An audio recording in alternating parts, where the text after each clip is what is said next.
Chapter 16, as no objection was made to the young people's engagement with their aunt, and all Mr. Collins's scruples of leaving Mr. and Mrs. Bennet for a single evening during his visit were most steadily resisted. The coach conveyed him and his 5 cousins at a suitable hour to Meryton, and the girls had the pleasure of hearing, as they entered the drawing-room, that Mr. Wickham had accepted their uncle's invitation, and was then in the house.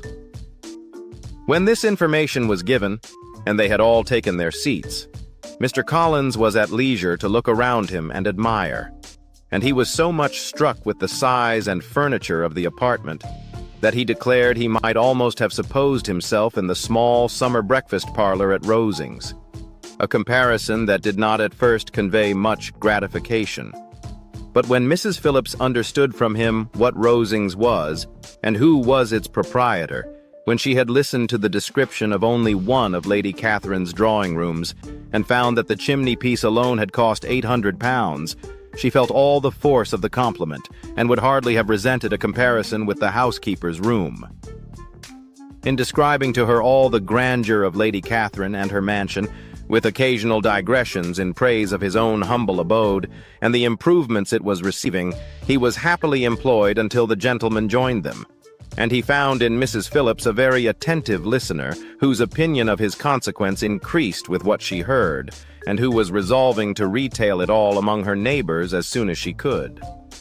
To the girls, who could not listen to their cousin, and who had nothing to do but to wish for an instrument, and examine their own indifferent imitations of china on the mantelpiece, the interval of waiting appeared very long. It was over at last, however. The gentleman did approach, and when Mr. Wickham walked into the room, Elizabeth felt that she had neither been seeing him before, nor thinking of him since, with the smallest degree of unreasonable admiration. The officers of the Audiobook were in general a very creditable, gentlemanlike set, and the best of them were of the present party. But Mr. Wickham was as far beyond them all in person, countenance, air, and walk, as they were superior to the broad-faced, stuffy Uncle Phillips, breathing port wine, who followed them into the room. The officers of the Shire. Mr. Wickham was the happy man towards whom almost every female eye was turned, and Elizabeth was the happy woman by whom he finally seated himself, and the agreeable manner in which he immediately fell into conversation, though it was only on its being a wet night and on the probability of a rainy season, made her feel that the commonest, dullest, most threadbare topic might be rendered interesting by the skill of the speaker.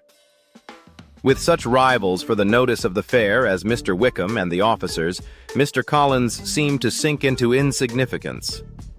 To the young ladies he certainly was nothing, but he had still at intervals a kind listener in Mrs. Phillips, and was, by her watchfulness, most abundantly supplied with coffee and muffin. When the card tables were placed, he had an opportunity of obliging her, in return, by sitting down to whist. "I know little of the game at present," said he, "but I shall be glad to improve myself, for in my situation of life—" Mrs. Phillips was very thankful for his compliance, but could not wait for his reason. Mr. Wickham did not play at whist, and with ready delight was he received at the other table between Elizabeth and Lydia. At first there seemed danger of Lydia's engrossing him entirely, for she was a most determined talker, but being likewise extremely fond of lottery tickets, she soon grew too much interested in the game, too eager in making bets and exclaiming after prizes, to have attention for anyone in particular. Allowing for the common demands of the game, Mr. Wickham was therefore at leisure to talk to Elizabeth, and she was very willing to hear him, though what she chiefly wished to hear she could not hope to be told, the history of his acquaintance with Mr. Darcy. She dared not even mention that gentleman. Her curiosity, however, was unexpectedly relieved. Mr. Wickham began the subject himself. He inquired how far Netherfield was from Meryton, and after receiving her answer, asked in a hesitating manner how long Mr. Darcy had been staying there. "About a month," said Elizabeth, and then, unwilling to let the subject drop, added, "He is a man of very large property in Derbyshire, I understand." "Yes," replied Wickham. "His estate there is a noble one. A clear 10,000 per annum. You could not have met with a person more capable of giving you certain information on that head than myself, for I have been connected with his family in a particular manner from my infancy." Elizabeth could not but look surprised. "You may well be surprised, Miss Bennet, at such an assertion, after seeing, as you probably might, the very cold manner of our meeting yesterday. Are you much acquainted with Mr. Darcy?" "As much as I ever wish to be," cried Elizabeth warmly. "I have spent 4 days in the same house with him, and I think him very disagreeable." "I have no right to give my opinion," said Wickham, "as to his being agreeable or otherwise. I am not qualified to form one. I have known him too long and too well to be a fair judge. It is impossible for me to be impartial. But I believe your opinion of him would in general astonish, and perhaps you would not express it quite so strongly anywhere else. Here you are in your own family. Upon my word, I say no more here than I might say in any house in the neighborhood, except Netherfield. He is not at all liked in Hertfordshire. Everybody is disgusted with his pride. You will not find him more favorably spoken of by anyone." "I cannot pretend to be sorry," said Wickham, after a short interruption, "that he or that any man should not be estimated beyond their deserts. But with him I believe it does not often happen. The world is blinded by his fortune and consequence, or frightened by his high and imposing manners, and sees him only as he chooses to be seen. I should take him, even on my slight acquaintance, to be an ill-tempered man." Wickham only shook his head. "I wonder," said he, at the next opportunity of speaking, "whether he is likely to be in this country much longer. I do not at all know, but I heard nothing of his going away when I was at Netherfield. I hope your plans in favor of the Shire will not be affected by his being in the neighborhood." "Oh no. It is not for me to be driven away by Mr. Darcy. If he wishes to avoid seeing me, he must go. We are not on friendly terms, and it always gives me pain to meet him, but I have no reason for avoiding him but what I might proclaim to all the world: a sense of very great ill usage, and most painful regrets at his being what he is. His father, Miss Bennet, the late Mr. Darcy, was one of the best men that ever breathed, and the truest friend I ever had, and I can never be in company with this Mr. Darcy without being grieved to the soul by 1,000 tender recollections. His behavior to myself has been scandalous, but I verily believe I could forgive him anything and everything, rather than his disappointing the hopes and disgracing the memory of his father." Elizabeth found the interest of the subject increase, and listened with all her heart. But the delicacy of it prevented further inquiry. Mr. Wickham began to speak on more general topics: Meryton, the neighborhood, the society, appearing highly pleased with all that he had yet seen, and speaking of the latter, especially, with gentle but very intelligible gallantry. "It was the prospect of constant society and good society," he added, "which was my chief inducement to enter the Shire. I know it to be a most respectable, agreeable corps, and my friend Denny tempted me further by his account of their present quarters, and the very great attentions and excellent acquaintance Meryton had procured them. Society, I own, is necessary to me. I have been a disappointed man, and my spirits will not bear solitude. I must have employment and society. A military life is not what I was intended for, but circumstances have now made it eligible. The church ought to have been my profession. I was brought up for the church, and I should at this time have been in possession of a most valuable living, had it pleased the gentleman we were speaking of just now." "Indeed?" "Yes. The late Mr. Darcy bequeathed me the next presentation of the best living in his gift. He was my godfather, and excessively attached to me. I cannot do justice to his kindness. He meant to provide for me amply, and thought he had done it. But when the living fell, it was given elsewhere." "Good heavens!" cried Elizabeth. "But how could that be? How could his will be disregarded? Why did not you seek legal redress?" "There was just such an informality in the terms of the bequest as to give me no hope from law. A man of honor could not have doubted the intention, But Mr. Darcy chose to doubt it, or to treat it as a merely conditional recommendation, and to assert that I had forfeited all claim to it by extravagance, imprudence, in short, anything or nothing. Certain it is that the living became vacant 2 years ago, exactly as I was of an age to hold it, and that it was given to another man. And no less certain is it that I cannot accuse myself of having really done anything to deserve to lose it. I have a warm, unguarded temper, and I may perhaps have sometimes spoken my opinion of him, and to him too freely.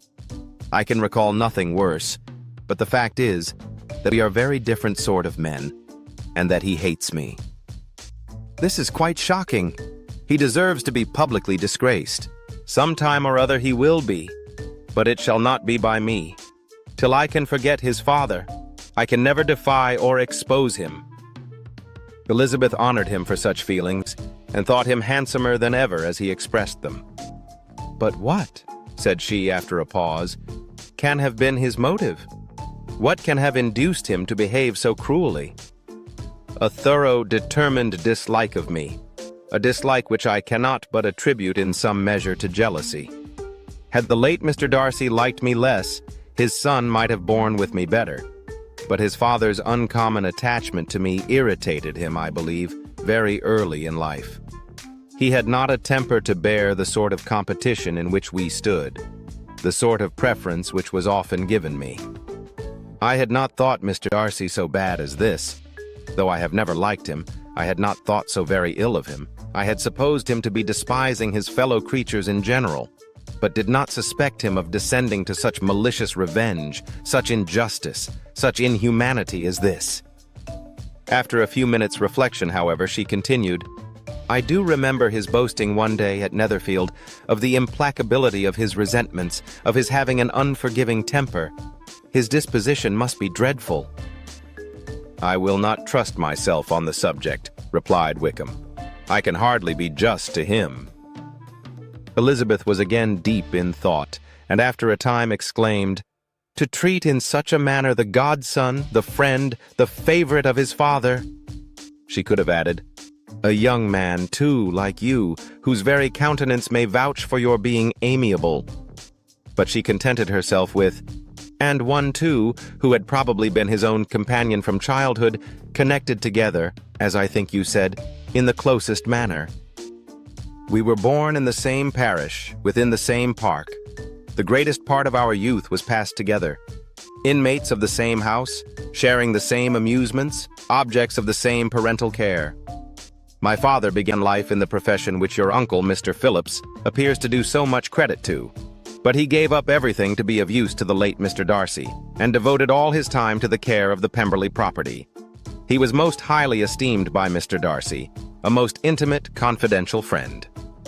Mr. Darcy often acknowledged himself to be under the greatest obligations to my father's active superintendence, and when, immediately before my father's death, Mr. Darcy gave him a voluntary promise/enforce of providing for me, I am convinced that he felt it to be as much a debt of gratitude to him as of affection to myself.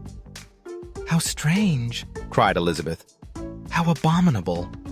I wonder that the very pride of this Mr. Darcy has not made him just to you, if from no better motive that he should not have been too proud to be dishonest, for dishonesty I must call it.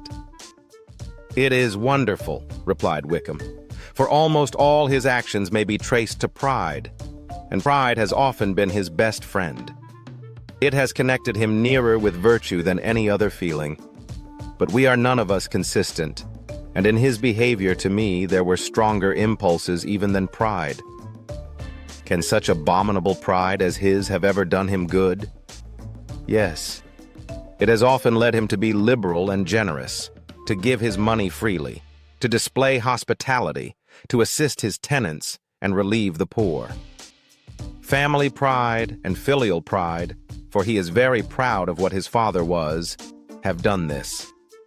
Not to appear to disgrace his family, to degenerate from the popular qualities, or lose the influence of the Pemberley house, is a powerful motive. He has also brotherly pride, which, with some brotherly affection, makes him a very kind and careful guardian of his sister. and you will hear him generally cried up as the most attentive and best of brothers. What sort of a girl is Miss Darcy? He shook his head. I wish I could call her amiable. It gives me pain to speak ill of a Darcy, but she is too much like her brother, very, very proud. As a child, she was affectionate and pleasing and extremely fond of me, and I have devoted hours and hours to her amusement. But she is nothing to me now.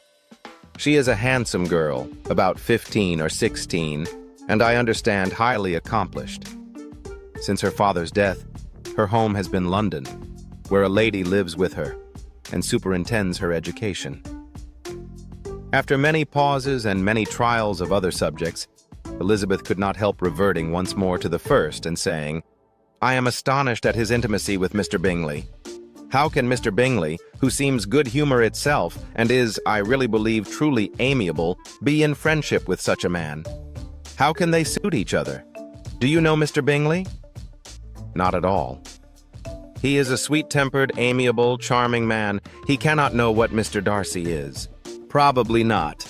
But Mr. Darcy can please where he chooses. He does not want abilities. He can be a conversable companion if he thinks it worth his while. Among those who are at all his equals in consequence, he is a very different man from what he is to the less prosperous.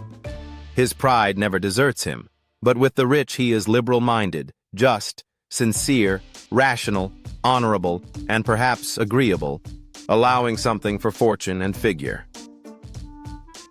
The whist party soon afterwards breaking up, the players gathered round the other table, and Mr. Collins took his station between his cousin Elizabeth and Mrs. Phillips. The usual inquiries as to his success were made by the latter. It had not been very great. He had lost every point.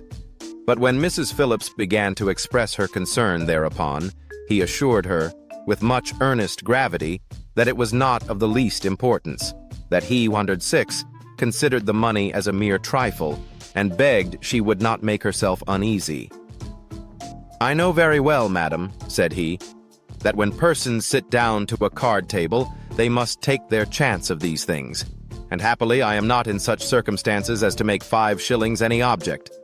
There are undoubtedly many who could not say the same, but thanks to Lady Catherine de Bourgh, I am removed far beyond the necessity of regarding little matters. Mr. Wickham's attention was caught, and after observing Mr. Collins for a few moments, he asked Elizabeth in a low voice whether her relations were very intimately acquainted with the family of de Bourgh. Lady Catherine de Bourgh, she replied, has very lately given him a living. I hardly know how Mr. Collins was first introduced to her notice, but he certainly has not known her long. You know, of course, that Lady Catherine de Bourgh and Lady Anne Darcy were sisters, consequently that she is aunt to the present Mr. Darcy. No, indeed, I did not. I knew nothing at all of Lady Catherine's connections. I never heard of her existence till the day before yesterday. Her daughter, Miss de Bourgh, will have a very large fortune, and it is believed that she and her cousin will unite the 2 estates. This information made Elizabeth smile as she thought of poor Miss Bingley. Vain indeed must be all her attentions, vain and useless her affection for his sister and her praise of himself, if he were already self-destined to another.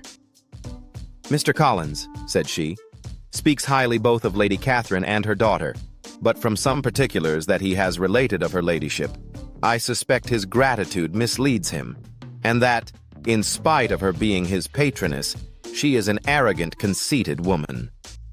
I believe her to be both in a great degree, replied Wickham. I have not seen her for many years, but I very well remember that I never liked her, and that her manners were dictatorial and insolent. She has the reputation of being remarkably sensible and clever, but I rather believe she derives part of her abilities from her rank and fortune, part from her authoritative manner, and the rest from the pride of her nephew, who chooses that everyone connected with him should have an understanding of the first class. Elizabeth allowed that he had given a very rational account of it, and they continued talking together with mutual satisfaction till supper put an end to cards, and gave the rest of the ladies their share of Mr. Wickham's attentions. There could be no conversation in the noise of Mrs. Phillips's supper party, but his manners recommended him to everybody. Whatever he said was said well, and whatever he did, done gracefully. Elizabeth went away with her head full of him. She could think of nothing but of Mr. Wickham and of what he had told her all the way home. But there was not time for her even to mention his name as they went, for neither Lydia nor Mr. Collins were once silent. Lydia talked incessantly of lottery tickets, of the fish she had lost and the fish she had won, and Mr. Collins, in describing the civility of Mr. and Mrs. Phillips, protesting that he did not in the least regard his losses at whist, enumerating all the dishes at supper, and repeatedly fearing that he crowded his cousins, had more to say than he could well manage before the carriage stopped at Longbourn House. Delighted to see their dear friend again. Chapter 17. Elizabeth related to Jane, the next day, what had passed between Mr. Wickham and herself. Jane listened with astonishment and concern. She knew not how to believe that Mr. Darcy could be so unworthy of Mr. Bingley's regard. And yet, it was not in her nature to question the veracity of a young man of such amiable appearance as Wickham. The possibility of his having really endured such unkindness was enough to interest all her tender feelings, and nothing therefore remained to be done but to think well of them both, to defend the conduct of each, and throw into the account of accident or mistake whatever could not be otherwise explained. "They have both," said she, "been deceived, I dare say, in some way or other, of which we can form no idea. Interested people have perhaps misrepresented each to the other. It is, in short, impossible for us to conjecture the causes or circumstances which may have alienated them without actual blame on either side." "Very true indeed. And now, my dear Jane, what have you got to say in behalf of the interested people who have probably been concerned in the business? Do clear them too, or we shall be obliged to think ill of somebody. Laugh as much as you choose, but you will not laugh me out of my opinion. My dearest Lizzie, do but consider in what a disgraceful light it places Mr. Darcy, to be treating his father's favorite in such a manner, one whom his father had promised to provide for. It is impossible. No man of common humanity, no man who had any value for his character, could be capable of it. Can his most intimate friends be so excessively deceived in him? Oh, no. I can much more easily believe Mr. Bingley's being imposed on than that Mr. Wickham should invent such a history of himself as he gave me last night. Names, facts, everything mentioned without ceremony. If it be not so, let Mr. Darcy contradict it. Besides, there was truth in his looks. It is difficult indeed. It is distressing. One does not know what to think. I beg your pardon. One knows exactly what to think. But Jane could think with certainty on only one point, that Mr. Bingley, if he had been imposed on, 1 and 10, would have much to suffer when the affair became public. The two young ladies were summoned from the shrubbery, where this conversation passed, by the arrival of some of the very persons of whom they had been speaking. Mr. Bingley and his sisters came to give their personal invitation for the long-expected ball at Netherfield, which was fixed for the following Tuesday. The two ladies were delighted to see their dear friend again, called it an age since they had met, and repeatedly asked what she had been doing with herself since their separation. To the rest of the family they paid little attention, avoiding Mrs. Bennet as much as possible, saying not much to Elizabeth and nothing at all to the others. They were soon gone again, rising from their seats with an activity which took their brother by surprise, and hurrying off as if eager to escape from Mrs. Bennet's civilities. The prospect of the Netherfield ball was extremely agreeable to every female of the family. Mrs. Bennet chose to consider it as given in compliment to her eldest daughter, and was particularly flattered by receiving the invitation from Mr. Bingley himself, instead of a ceremonious card. Jane pictured to herself a happy evening in the society of her two friends and the attentions of their brother, and Elizabeth thought with pleasure of dancing a great deal with Mr. Wickham, and of seeing a confirmation of everything in Mr. Darcy's look and behavior. The happiness anticipated by Catherine and Lydia depended less on any single event or any particular person, for though they each, like Elizabeth, meant to dance half the evening with Mr. Wickham, he was by no means the only partner who could satisfy them, and a ball was, at any rate, a ball. And even Mary could assure her family that she had no disinclination for it. "While I can have my mornings to myself," said she, "it is enough. I think it is no sacrifice to join occasionally in evening engagements. Society has claims on us all, and I profess myself one of those who consider intervals of recreation and amusement as desirable for everybody." Elizabeth's spirits were so high on the occasion that though she did not often speak unnecessarily to Mr. Collins, she could not help asking him whether he intended to accept Mr. Bingley's invitation, and if he did, whether he would think it proper to join in the evening's amusement. And she was rather surprised to find that he entertained no scruple whatever on that head, and was very far from dreading a rebuke, either from the Archbishop or Lady Catherine de Bourgh, by venturing to dance. "I am by no means of opinion, I assure you," said he, "that a ball of this kind given by a young man of character to respectable people can have any evil tendency, and I am so far from objecting to dancing myself that I shall hope to be honored with the hands of all my fair cousins in the course of the evening, and I take this opportunity of soliciting yours, Miss Elizabeth, for the 2 first dances especially, a preference which I trust my cousin Jane will attribute to the right cause, and not to any disrespect for her." Elizabeth felt herself completely taken in. She had fully proposed being engaged by Wickham for those very dances, and to have Mr. Collins instead. Her liveliness had been never worse timed. There was no help for it, however. Mr. Wickham's happiness and her own was perforce delayed a little longer, and Mr. Collins's proposal accepted with as good a grace as she could.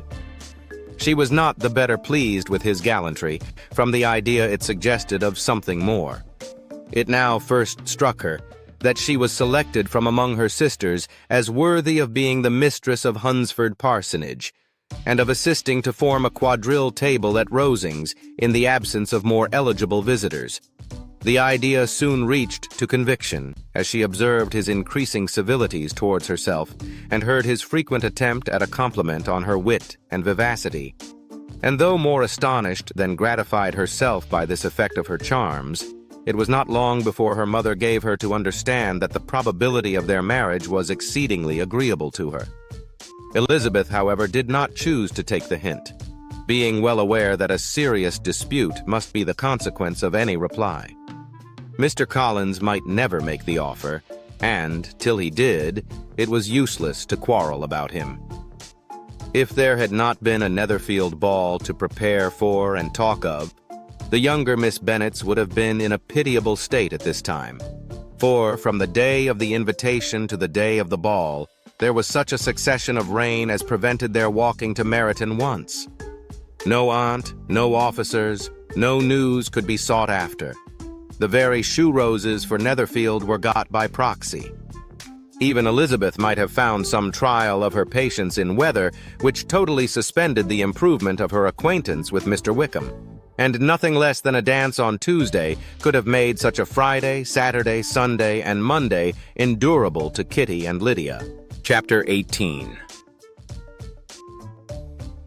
Till Elizabeth entered the drawing-room at Netherfield, and looked in vain for Mr. Wickham among the cluster of red coats there assembled, a doubt of his being present had never occurred to her. The certainty of meeting him had not been checked by any of those recollections that might not unreasonably have alarmed her. She had dressed with more than usual care, and prepared in the highest spirits for the conquest of all that remained unsubdued of his heart, trusting that it was not more than might be won in the course of the evening. But in an instant arose the dreadful suspicion of his being purposely omitted, for Mr. Darcy's pleasure, in the Bingleys' invitation to the officers. And though this was not exactly the case, the absolute fact of his absence was pronounced by his friend Mr. Denny, to whom Lydia eagerly applied, and who told them that Wickham had been obliged to go to town on business the day before, and was not yet returned, adding with a significant smile, "I do not imagine his business would have called him away just now if he had not wished to avoid a certain gentleman here." This part of his intelligence, though unheard by Lydia, was caught by Elizabeth, and as it assured her that Darcy was not less answerable for Wickham's absence than if her first surmise had been just, every feeling of displeasure against the former was so sharpened by immediate disappointment that she could hardly reply with tolerable civility to the polite inquiries which he directly afterwards approached to make. Attention, forbearance, patience with Darcy was injury to Wickham. She was resolved against any sort of conversation with him, and turned away with a degree of ill humor which she could not wholly surmount even in speaking to Mr. Bingley, whose blind partiality provoked her. But Elizabeth was not formed for ill humor, and though every prospect of her own was destroyed for the evening, it could not dwell long on her spirits, and having told all her griefs to Charlotte Lucas, whom she had not seen for a week, she was soon able to make a voluntary transition to the oddities of her cousin, and to point him out to her particular notice. The two first dances, however, brought a return of distress. They were dances of mortification. Mr. Collins, awkward and solemn, 115, apologizing instead of attending, and often moving wrong without being aware of it, gave her all the shame and misery which a disagreeable partner for a couple of dances can give. The moment of her release from him was ecstasy. She danced next with an officer, and had the refreshment of talking of Wickham, and of hearing that he was universally liked. When those dances were over, she returned to Charlotte Lucas, and was in conversation with her, when she found herself suddenly addressed by Mr. Darcy, who took her so much by surprise in his application for her hand, that without knowing what she did, she accepted him. He walked away again immediately, and she was left to fret over her own want of presence of mind. Charlotte tried to console her. "I dare say you will find him very agreeable." "Heaven forbid! That would be the greatest misfortune of all. To find a man agreeable whom one is determined to hate. Do not wish me such an evil." When the dancing recommenced, however, and Darcy approached to claim her hand, Charlotte could not help cautioning her in a whisper not to be a simpleton, and allow her fancy for Wickham to make her appear unpleasant in the eyes of a man oftentimes his consequence. Elizabeth made no answer, and took her place in the set, amazed at the dignity to which she was arrived in being allowed to stand opposite to Mr. Darcy, and reading in her neighbors' looks their equal amazement in beholding it. They stood for some time without speaking a word, and she began to imagine that their silence was to last through the two dances, and at first was resolved not to break it, till suddenly, fancying that it would be the greater punishment to her partner to oblige him to talk, 116 sin, she made some slight observation on the dance. He replied, and was again silent. After a pause of some minutes, she addressed him a second time with, "It is your turn to say something now, Mr. Darcy. I talked about the dance, and you ought to make some kind of remark on the size of the room, or the number of couples." He smiled, and assured her that whatever she wished him to say should be said. "Very well. That reply will do for the present. Perhaps, by and by, I may observe that private balls are much pleasanter than public ones, but now we may be silent. Do you talk by rule, then, while you are dancing?" "Sometimes. One must speak a little, you know. It would look odd to be entirely silent for half an hour together, and yet for the advantage of some, conversation ought to be so arranged as that they may have the trouble of saying as little as possible. Are you consulting your own feelings in the present case, or do you imagine that you are gratifying mine?" "Both," replied Elizabeth archly, "for I have always seen a great similarity in the turn of our minds. We are each of an unsocial, taciturn disposition, unwilling to speak, unless we expect to say something that will amaze the whole room, and be handed down to posterity with all the éclat of a proverb." "This is no very striking resemblance of your own character, I am sure," said he. "How near it may be to mine, I cannot pretend to say. You think it a faithful portrait, undoubtedly. I must not decide on my own performance." He made no answer, and they were again silent till they had gone down the dance, when he asked her if she and her sisters did not very often walk to Meryton. She answered in the affirmative, and unable to resist the temptation, added, "When you met us there the other day, we had just been forming a new acquaintance." The effect was immediate. A deeper shade of hauteur overspread his features, but he said not a word. and Elizabeth, though blaming herself for her own weakness, could not go on. At length Darcy spoke, and in a constrained manner said, "Mr. Wickham is blessed with such happy manners as may ensure his making friends. Whether he may be equally capable of retaining them is less certain." "He has been so unlucky as to lose your friendship," replied Elizabeth with emphasis, "and in a manner which he is likely to suffer from all his life." Darcy made no answer, and seemed desirous of changing the subject. At that moment, Sir William Lucas appeared close to them, meaning to pass through the set to the other side of the room, but on perceiving Mr. Darcy, he stopped, with a bow of superior courtesy, to compliment him on his dancing and his partner. "I have been most highly gratified indeed, my dear sir. Such very superior dancing is not often seen. It is evident that you belong to the first circles. Allow me to say, however, that your fair partner does not disgrace you, and that I must hope to have this pleasure often repeated, especially when a certain desirable event, my dear Miss Eliza," glancing at her sister and Bingley, "shall take place. What congratulations will then flow in, I appeal to Mr. Darcy, but let me not interrupt you, sir. You will not thank me for detaining you from the bewitching converse of that young lady whose bright eyes are also upbraiding me. Such very superior dancing is not often seen." The latter part of this address was scarcely heard by Darcy, but Sir William's allusion to his friend seemed to strike him forcibly, and his eyes were directed with a very serious expression towards Bingley and Jane, who were dancing together. Recovering himself, however, shortly, he turned to his partner and said, "Sir William's interruption has made me forget what we were talking of." "I do not think we were speaking at all. Sir William could not have interrupted any two people in the room who had less to say for themselves. We have tried 2 or 3 subjects already without success, and what we are to talk of next, I cannot imagine." "What think you of books?" said he, smiling. "Books? Oh no. I am sure we never read the same, or not with the same feelings." "I am sorry you think so. But if that be the case, there can at least be no want of subject. We may compare our different opinions." "No, I cannot talk of books in a ballroom. My head is always full of something else."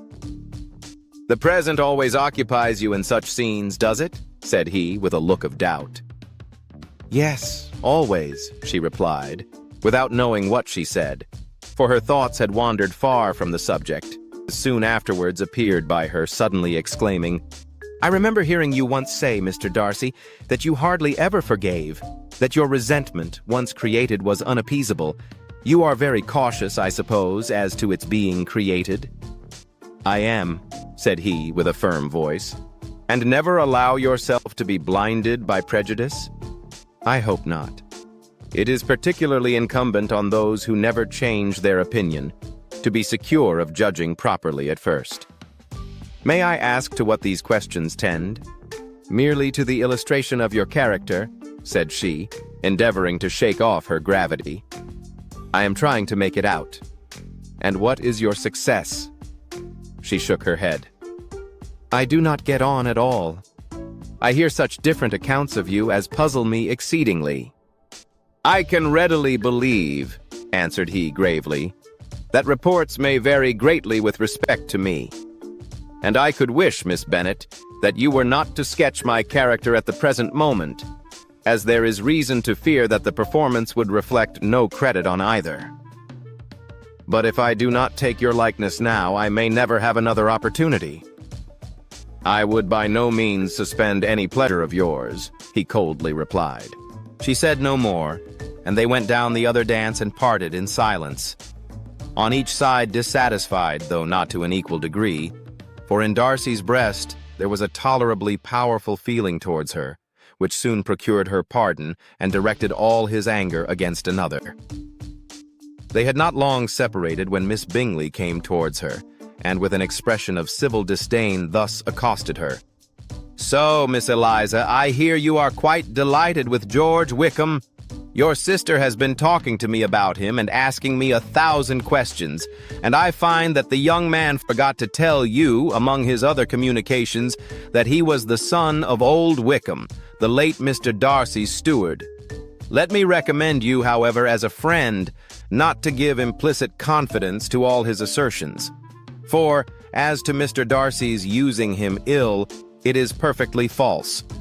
For, on the contrary, he has been always remarkably kind to him, though George Wickham has treated Mr. Darcy in a most infamous manner. I do not know the particulars, but I know very well that Mr. Darcy is not in the least to blame, that he cannot bear to hear George Wickham mentioned, and that though my brother thought he could not well avoid including him in his invitation to the officers, he was excessively glad to find that he had taken himself out of the way. His coming into the country at all is a most insolent thing indeed, and I wonder how he could presume to do it. I pity you, Miss Eliza, for this discovery of your favorite's guilt, but really, considering his descent, one could not expect much better. His guilt and his descent appear by your account to be the same, said Elizabeth angrily, for I have heard you accuse him of nothing worse than of being the son of Mr. Darcy's steward, and of that, I can assure you, he informed me himself. I beg your pardon, replied Miss Bingley, turning away with a sneer.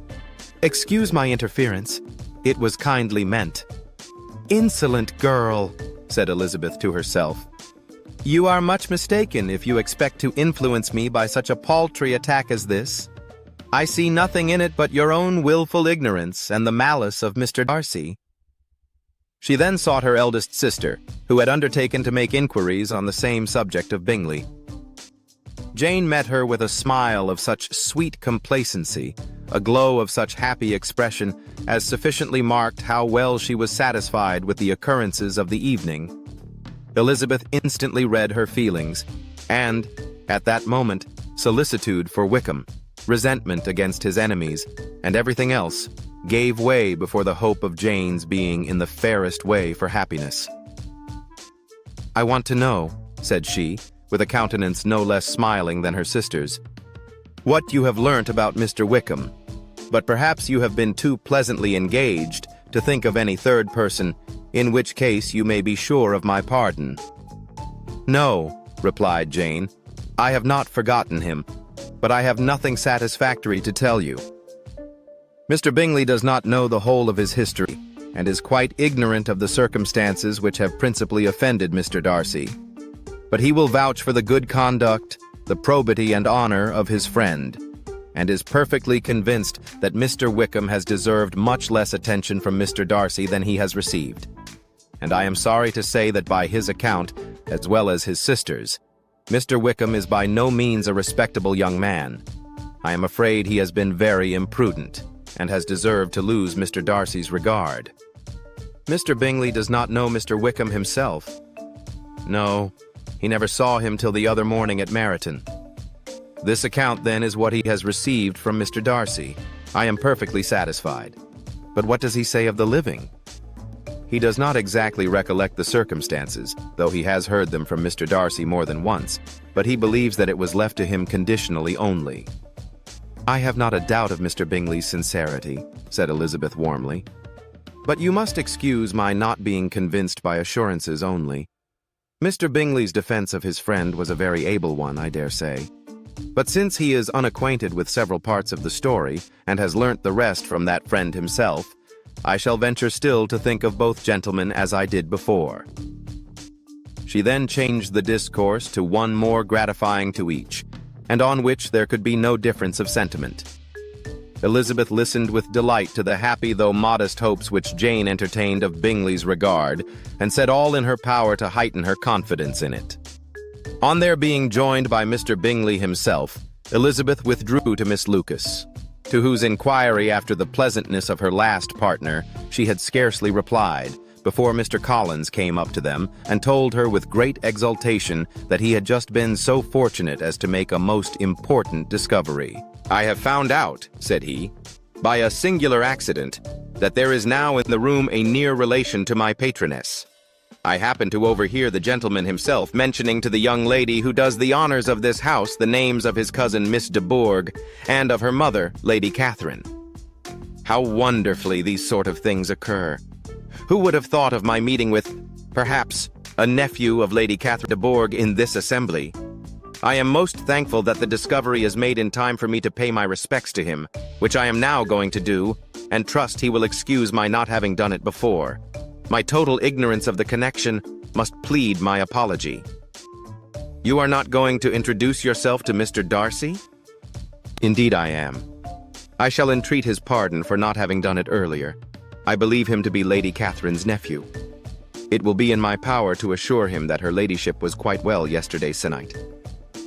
Elizabeth tried hard to dissuade him from such a scheme, assuring him that Mr. Darcy would consider his addressing him without introduction as an impertinent freedom rather than a compliment to his aunt, that it was not in the least necessary there should be any notice on either side, and that if it were, it must belong to Mr. Darcy, the superior in consequence, to begin the acquaintance. Mr. Collins listened to her with the determined air of following his own inclination, and when she ceased speaking, replied thus: "My dear Miss Elizabeth, I have the highest opinion in the world of your excellent judgment in all matters within the scope of your understanding, but permit me to say that there must be a wide difference between the established forms of ceremony amongst the laity and those which regulate the clergy.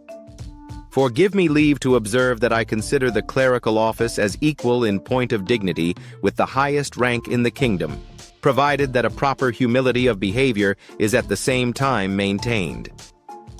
You must, therefore, allow me to follow the dictates of my conscience on this occasion, which lead me to perform what I look on as a point of duty.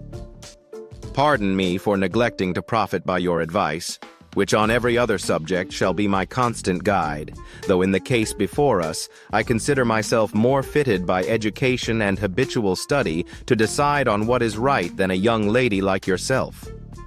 And with a low bow he left her to attack Mr. Darcy, whose reception of his advances she eagerly watched, and whose astonishment at being so addressed was very evident.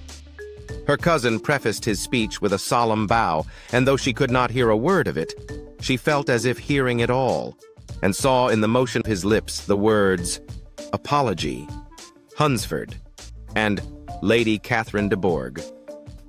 It vexed her to see him expose himself to such a man. Mr. Darcy was eyeing him with unrestrained wonder, and when at last Mr. Collins allowed him to speak, replied with an air of distant civility. Mr. Collins, however, was not discouraged from speaking again, and Mr. Darcy's contempt seemed abundantly increasing with the length of his second speech, and at the end of it he only made him a slight bow and moved another way. Mr. Collins then returned to Elizabeth. "I have no reason, I assure you," said he, "to be dissatisfied with my reception. Mr. Darcy seemed much pleased with the attention. He answered me with the utmost civility, and even paid me the compliment of saying that he was so well convinced of Lady Catherine's discernment as to be certain she could never bestow a favor unworthily. It was really a very handsome thought. Upon the whole, I am much pleased with him." As Elizabeth had no longer any interest of her own to pursue, she turned her attention almost entirely on her sister and Mr. Bingley, and the train of agreeable reflections which her observations gave birth to made her perhaps almost as happy as Jane. She saw her in idea settled in that very house, in all the felicity which a marriage of true affection could bestow, and she felt capable under such circumstances of endeavoring even to like Bingley's two sisters. Her mother's thoughts, she plainly saw, were bent the same way, and she determined not to venture near her, lest she might hear too much. When they sat down to supper, therefore, she considered it a most unlucky perverseness which placed them within one of each other, and deeply was she vexed to find that her mother was talking to that one person, Lady Lucas, freely, openly, and of nothing else but of her expectation that Jane would be soon married to Mr. Bingley. It was an animating subject, and Mrs. Bennet seemed incapable of fatigue while enumerating the advantages of the match. His being such a charming young man and so rich, and living but 3 miles from them, were the first points of self-gratulation, and then it was such a comfort to think how fond the two sisters were of Jane, and to be certain that they must desire the connection as much as she could do. It was, moreover, such a promising thing for her younger daughters, as Jane's marrying so greatly must throw them in the way of other rich men. And lastly, It was so pleasant at her time of life to be able to consign her single daughters to the care of their sister that she might not be obliged to go into company more than she liked. It was necessary to make this circumstance a matter of pleasure, because on such occasions it is the etiquette. But no one was less likely than Mrs. Bennet to find comfort in staying at home at any period of her life. She concluded with many good wishes that Lady Lucas might soon be equally fortunate, though evidently and triumphantly believing there was no chance of it. In vain did Elizabeth endeavor to check the rapidity of her mother's words, or persuade her to describe her felicity in a less audible whisper. For to her inexpressible vexation, she could perceive that the chief of it was overheard by Mr. Darcy, who sat opposite to them. Her mother only scolded her for being nonsensical. "What is Mr. Darcy to me, pray, that I should be afraid of him? I am sure we owe him no such particular civility as to be obliged to say nothing he may not like to hear. For heaven's sake, madam, speak lower. What advantage can it be to you to offend Mr. Darcy? You will never recommend yourself to his friend by so doing." Nothing that she could say, however, had any influence. Her mother would talk of her views in the same intelligible tone. Elizabeth blushed and blushed again with shame and vexation. She could not help frequently glancing her eye at Mr. Darcy, though every glance convinced her of what she dreaded. For though he was not always looking at her mother, she was convinced that his attention was invariably fixed by her. The expression of his face changed gradually from indignant contempt to a composed and steady gravity. At length, however, Mrs. Bennet had no more to say, and Lady Lucas, who had been long yawning at the repetition of delights which she saw no likelihood of sharing, was left to the comforts of cold ham and chicken. Elizabeth now began to revive, but not long was the interval of tranquility, for when supper was over, singing was talked of, and she had the mortification of seeing Mary, after very little entreaty, preparing to oblige the company. By many significant looks and silent entreaties did she endeavor to prevent such a proof of complaisance, but in vain. Mary would not understand them. Such an opportunity of exhibiting was delightful to her, and she began her song. Elizabeth's eyes were fixed on her, with most painful sensations, and she watched her progress through the several stanzas with an impatience which was very ill rewarded at their close. For Mary, on receiving amongst the thanks of the table the hint of a hope that she might be prevailed on to favor them again, after the pause of half a minute, began another. Mary's powers were by no means fitted for such a display. Her voice was weak, and her manner affected. Elizabeth was in agonies. She looked at Jane to see how she bore it, but Jane was very composedly talking to Bingley. She looked at his two sisters, and saw them making signs of derision at each other, and at Darcy, who continued, however, impenetrably grave. She looked at her father to entreat his interference, lest Mary should be singing all night. He took the hint, and when Mary had finished her second song, said aloud, "That will do extremely well, child. You have delighted us long enough. Let the other young ladies have time to exhibit." Mary, though pretending not to hear, was somewhat disconcerted, and Elizabeth, sorry for her and sorry for her father's speech, was afraid her anxiety had done no good. Others of the party were now applied to. "If I," said Mr. Collins, "were so fortunate as to be able to sing, I should have great pleasure, I am sure, in obliging the company with an air, for I consider music as a very innocent diversion, and perfectly compatible with the profession of a clergyman.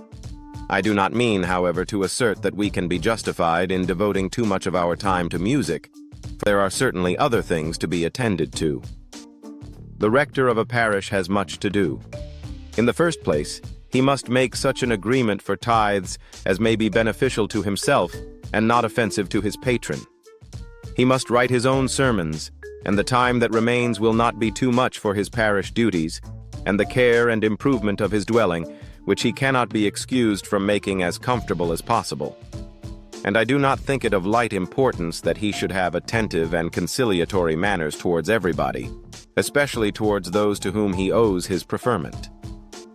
I cannot acquit him of that duty.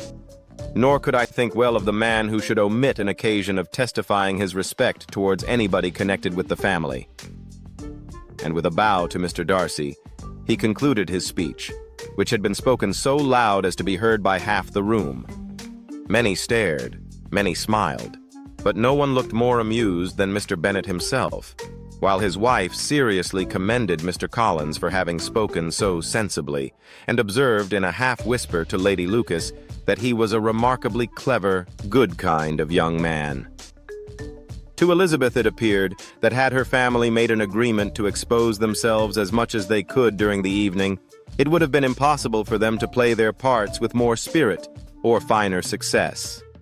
And happy did she think it for Bingley and her sister that some of the exhibition had escaped his notice, and that his feelings were not of a sort to be much distressed by the folly which he must have witnessed. That his two sisters and Mr. Darcy, however, should have such an opportunity of ridiculing her relations was bad enough, and she could not determine whether the silent contempt of the gentlemen or the insolent smiles of the ladies were more intolerable. The rest of the evening brought her little amusement. She was teased by Mr. Collins, who continued most perseveringly by her side, and though he could not prevail with her to dance with him again, put it out of her power to dance with others. In vain did she entreat him to stand up with somebody else, and offered to introduce him to any young lady in the room.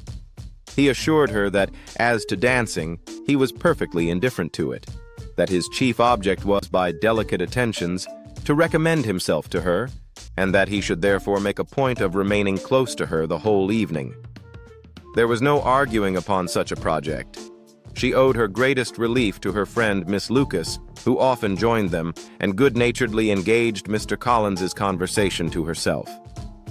She was at least free from the offense of Mr. Darcy's further notice.